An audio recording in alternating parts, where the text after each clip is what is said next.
When it comes to Ram HD suspension, it's what we did for the first probably 12 months of Big Dog Build's life, back in 2022 when we started. CJC USA are one of the best known suspension specialists in the US for HD diesel trucks over there. So by having that relationship with CJC Off-Road, it's not just this Ram that we've fitted out because of them, but it's all of the HD suspension that we do through Big Dog Builds. Having the specialist in the team over there has given us the ability to jump in and R&D suspension kits here for Australian use. There's a few little tweaks depending on which model we're putting the suspension into. As you can see here, I've got a pretty unique looking Ram 3500 behind me, and that one there is what we're going to show you today. Walk around why this one is getting filmed without the rear end. A little bit of a special project, this one. Stay around to the end and I'll let you know what's going on the back. But for now, it's all about suspension. It's all about HD trucks and how these Ram 3500 variants in Australia aren't dead.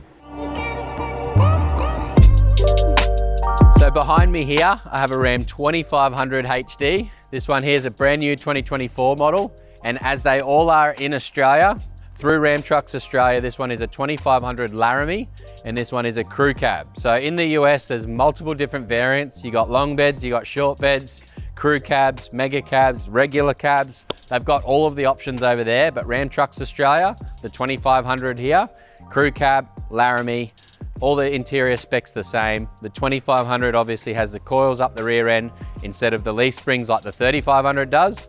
But that's this black one here. Let's spin around here and I'll show you what this 3500 Mega Cab is all about. And this one behind me here is a Ram 3500 2023 model. And this one is a Mega Cab and it's also a limited Longhorn. So pretty special. Mega Cab, Ram Trucks Australia don't do. Limited, Ram Trucks Australia don't do. And the Longhorn, this is the first one that I've actually seen in person in one of the newer models. The brown interior, or the tan interior, the split tan interior with the black looks amazing. The Limiteds, they just even smell different inside. But this one, as you can see, the Longhorn also has the two-tone on the paintwork as well. So it's actually painted doors at the bottom compared to the black PXJ paint, which has got that beautiful sort of gold that comes through that one there. That is the main difference that you're gonna see on the outside of this one. And we've also done the suspension lift on this one already. We've added the wheels and tires to it. The rear end's been stripped, ready for a pretty special canopy that's going on the back end there. And we'll spin around to the front end and I'll show you the height difference between a stock 2500 as it's come into the workshop, this one here with the big Dominator kit. The Dominator kit, that one's pretty special. We'll go into a full rundown on that one as I crouch down and go through the suspension, but we'll spin around to the front end and show you the height difference. When it comes to the 2500 versus the 3500, the front end is completely the same out of the box. So you got the same suspension in the front end on both ends, but this one here is stock with the factory wheels and tires. And this one here, 3500 with the 3.25 inch Dominator suspension kit. So that's 3.25 inches tall, as well as 35, 12.5, 18 tires. So you can see the height difference right there. It's not too big compared to myself. I'm 6'2". And this one here, 3500 with the 3.25 inch on 35s. The front end isn't too bad. It's about the same height as what the 3-inch lift in a Chevy 2500 front end is, which is very, very popular in the workshop at the moment. But the Limiteds, slightly different headlights. The front end, the grills sort of change depending on the model.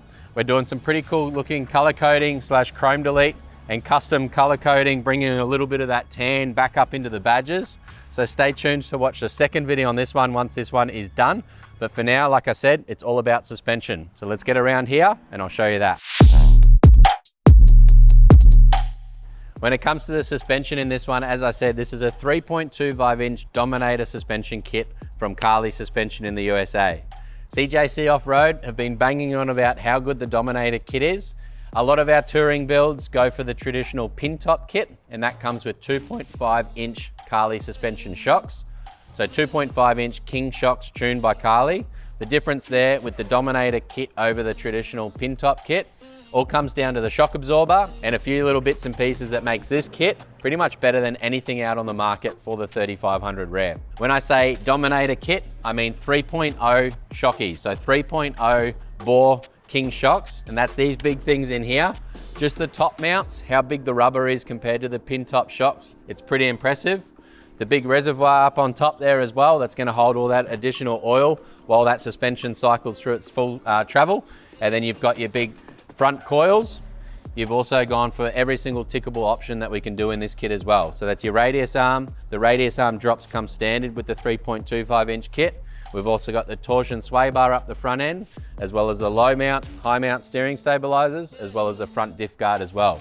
So the full catalog from Carli Suspension means that this Ram, even with the additional weight, with the weight of the canopy that's going on the back of this one, it's going to drive pretty much better than anything out on the market at the moment. When it comes to the full catalog from Carli Suspension, these limit straps here is going to get welded onto the chassis. So when that suspension cycles full and the wheel wants to drop all the way down, it's going to catch on that limit strap and it's going to protect the top shock mounts on the shocky itself, and it's going to keep the suspension while traveling at full cycle. It's not going to damage anything in the process as well. So the Carli radius arms with the weld on tabs is where it's all at. When it comes to the wheels and tyres for this one here, we got the Method 323. So this is an 18x9 POS 12 offset. That one there is going to have additional flares, which is going to tie in really nicely to the canopy on the back. But 18x9 POS 12, the gloss black finish looks amazing. And then we've wrapped that one with a 35, 12.5, 18 Geolander from Yokohama. So the Geolander XAT, Geo16, this tread pattern's proving to be one of the most popular on the market. With a 35, 12.5, 18, this has also got a 1800 kilo load rate. So 1800 kilos per tyre means that the GVM on these big 3500s is over 5.8 tonne. And this thing here isn't going to let you down when you're fully loaded with the big van or the big boat on the back as well. Before we get into the rear suspension on this Dominator kit, I thought I'd show you the Longhorn interior. So just looking at these little details of the bronze in the handles, the tan mixed in with the black, even the stitching, it's bloody amazing. Look at that glove box. It's just like, even the smell from the Longhorn Limiteds, they just smell better, they just look better. I reckon every single model coming into Australia should be this model, to be honest. I love it. I don't know whether it's just the country music's getting more popular in the nation at the moment. There's definitely one interior that everyone else is going to want. And the customer, when he travels, he's definitely going to have a lot of interest in this one, I reckon. I definitely know I do. I don't want it to leave. Anyway, we'll get back into the suspension. When it comes to the 3500 Ram in the rear end, this one here has had a tub removed for two reasons. One, it is getting a canopy on the back end. You'll have to wait for the second stage of this build to see what sort of setup the customer's gone for there. It's pretty cool. But for the rear end of this one here, as you can see, these things here, got a little bit of slow-mo on that. That one there is the Dominator rear shock mount. So the big 3.0 King shocks need more area than the traditional mounts. So Carli have engineered these full weld-on shock mounts there, and they're definitely not going anywhere. Pretty beefy on those ones there. When it comes to the rear end on the 3500, we see a lot of 2500s over here, as we can opt them up and make them handle a canopy setup. Going for a 3500 with a leaf spring on the rear end. This one here's got factory air assist. We can do a few little things there to make that one a better setup than factory out of the US, but the leaf springs are simply going to carry more weight in a better way than a coil would in the rear end. With the big 3.0 King shocks there doing their thing as well, I don't think this thing is going to have any dramas staying on the road, just like it's on rails, even with that additional weight and a trailer on the back there as well. So these things, I just can't get over how good the 3.0 shocks look on these new weld-on shock towers on the back of this one here. As I said about the factory air assist, they have traditional little toggles here, which is the air assist module. So that one's a auto height leveling. So as the weight goes down on that one there, it's going to trigger these airbags into inflating. That's going to make the vehicle sit at the right height.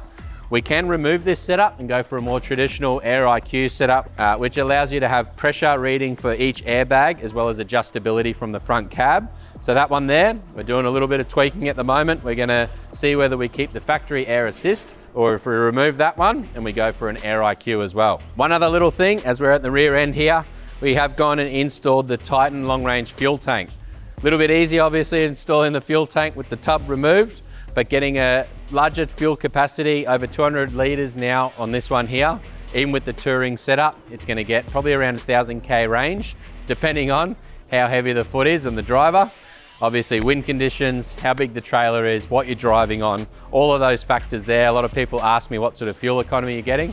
I know that I don't get as good a fuel economy as the wife, and there's probably a reason for that. I just don't know why. So that's the Ram 3500 Stage 1, which is the pretty much essentials package. Even if this had a tub on the rear end, the Dominator kit from Carly in the USA means that this Ram 3500 is going to drive better than pretty much anything else on the road. Add the little touches of the Longhorn with the sexy interior and the Mega Cab. This one here, it's going to be one to watch for Stage 2. If you like this video, guys, check this one out here. If you want to see these things boogie up the beach, this series here is one to watch as well.